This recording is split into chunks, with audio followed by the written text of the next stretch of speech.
ဒီဟောတစ်ချက်ဆုံးလို့ဘာဖြစ်တော့လဲဘာဖြစ်တော့ဟာမောင်မွေး မေးလေ ကျိုးဘယ်လောက်ချစ်လောက်အယောဒီမှာကျက်ဘောလို့ဒီမှာမေးနေ ချစ်ရနှလုံးသားမေးခိုင်း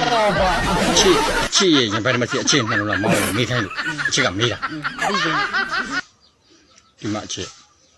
အရင်ကဆိုမောင်းကလေမျိုးကအချစ်မျိုးအယောဒီမှာရတဲ့ချစ်ကဒီလိုတော့ပါတယ်မောင်းကဘောင်းလို့သွားတယ်ထိတ်လို့သွားတယ်တောက်လို့တော့အနေဝေးပေမဲ့အချစ်ရဲ့မောင်းနဲ့ဘယ်လောက်ချစ်တယ်ဆိုတာအချစ်ရဲ့နှလုံးသားနဲ့မောင်းရဲ့နှလုံးသားကလူချင်းဝေးပေမဲ့နော်မပြောမနဲ့လူချင်းဝေးပေမဲ့အချစ်ရဲ့နှလုံးသားမောင်းရဲ့နှလုံးသားကအလိုလိုနေနေတာနေဆက်ပြီးတာဟာလာဘာလို့တိတာမောင်းရဲ့မောင်းအချစ်ကိုဘောနဲ့ရင်မချစ်လို့အယောဒီမှာမောင်းပြောမယ်အချစ်ရဲ့မောင်းအချစ်ရဲ့ဘောကမောင်းရဲ့ဘောကပါပဲတိလားမောင်းကု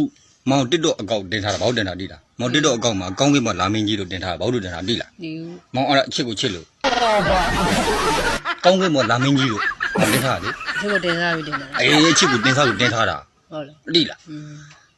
မောင်းကွာဥပမာပြောမယ်ကွာနော်မောင်းဥပမာပြောမယ်မောင်းအောက်က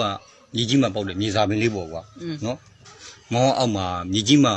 မြေကြီးအုတ်ခဲချားလေးမှာပေါက်တယ်မြေစာပင်လေးအချစ်ကကောင်းကင်မှာလာမင်းကြီး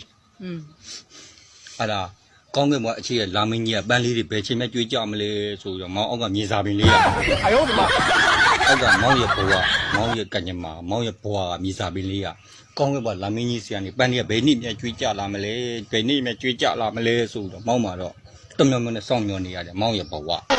အဲ့လာမျိုးအချစ်တယ်မောင်းကချစ်ချင်တာနော်အချစ်ကိုမောင်းက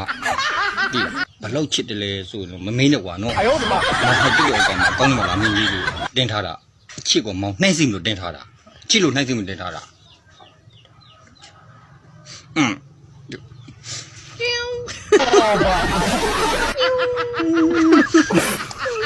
စုပ်ဝဲပြီ